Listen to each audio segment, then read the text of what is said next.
In 2010, to much anticipation from fans and new players alike, Irrational Games released the sequel to the hit underwater adventure Bioshock 2. And despite the excitement, the reception for this new entry seemed kinda dry. But was that fair?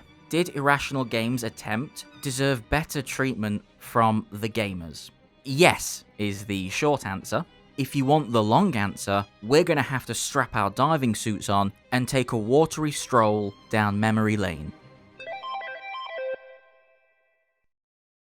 After the inspiring critical success, but disappointing commercial failure of System Shock 2, Irrational Games were hard at work putting together their newest project.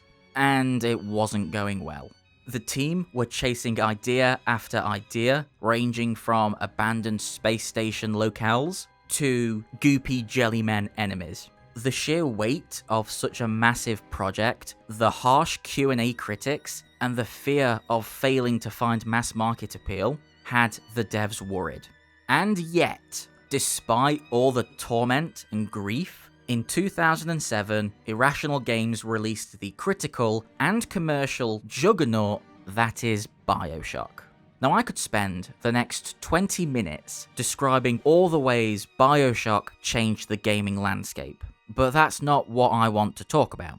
Between the insane fanbase and massive profit, maybe that should be the other way around, Bioshock got exactly what it deserved.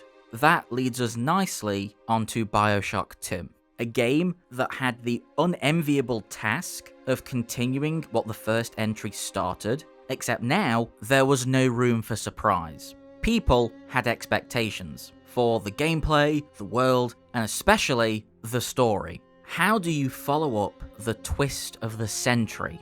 Even M. Night Shyamalan would think twice before having a go. I'd like to briefly mention at this point that Bioshock 2 isn't universally despised across the gaming landscape. As a matter of fact, the reviews for the game are generally favourable, even garnering a classic 9 out of 10 IGN. But regardless, whenever the topic of Bioshock 2 is raised, it's often to play down its value compared to the original and Infinite. And in some cases, that's a relatively fair statement to stand behind. Bioshock 1 did change the gaming landscape, and the startling story beats are still some of the medium's finest. Not to mention the plot hole issues some of the second entry's story beats introduce. Like seriously, how does a guy with this massive fucking helmet eat so many snacks? In all seriousness, and to be perfectly honest, me personally, I don't think they're such a big deal. They never seem to be made apparent enough to ruin my experience with the narrative.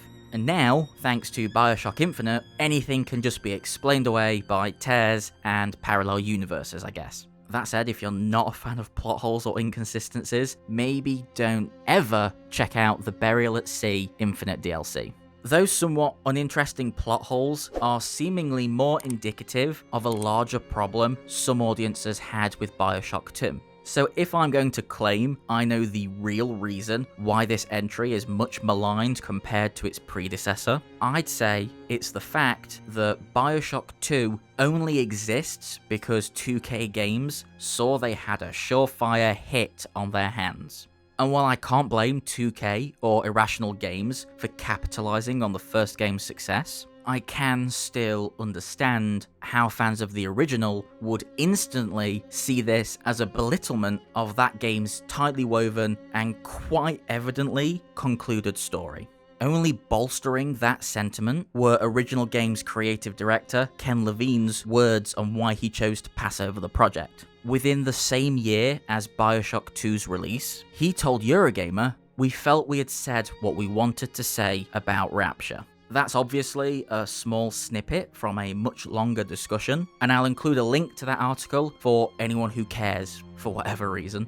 But based on Ken's words and the time frame between releases, it's rather clear that Bioshock 2 was a creation driven by money before creativity. Yes, of course, some of you are thinking that all media is typically concentrated on financial gain before artistic intention. And yeah, that is true. But in Bioshock 2's case, it was all but apparent from the start. The writing was on the wall for all to see.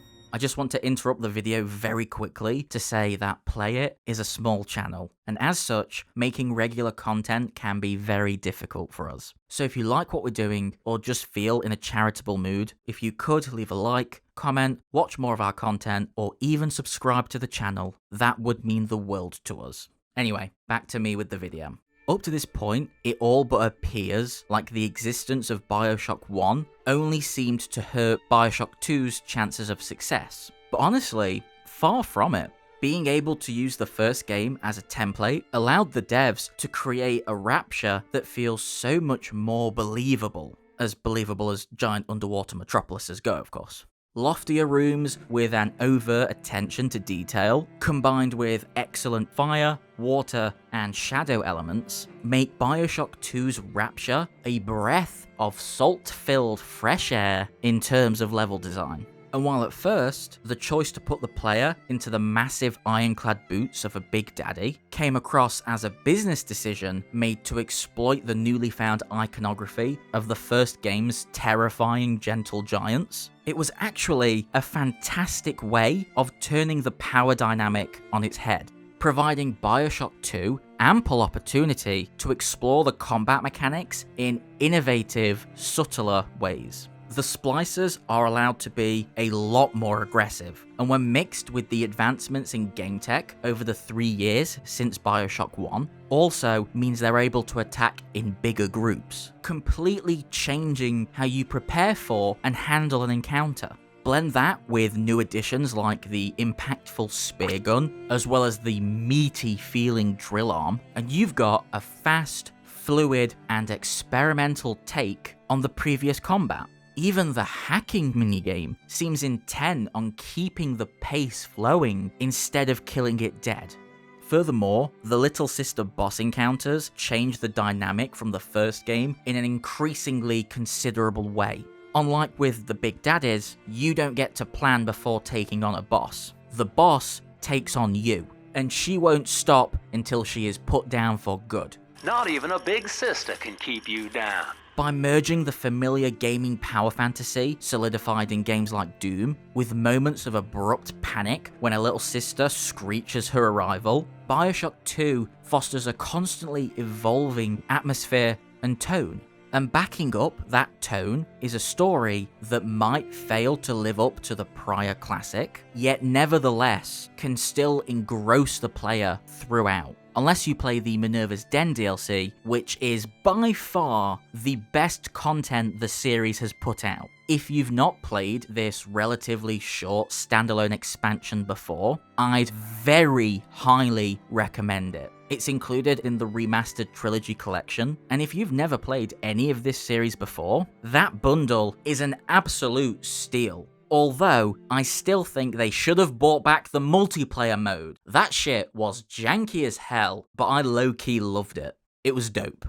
Bioshock 2 will not stand the test of time in the same way as Bioshock 1 or even Infinite. Yet, you cannot fault it for trying, and even in some cases, at least in my opinion, surpassing. It will forever be left as an afterthought, stuck between its two more pioneering siblings, which is such an honest shame, because I truly feel that Bioshock 2 deserved better.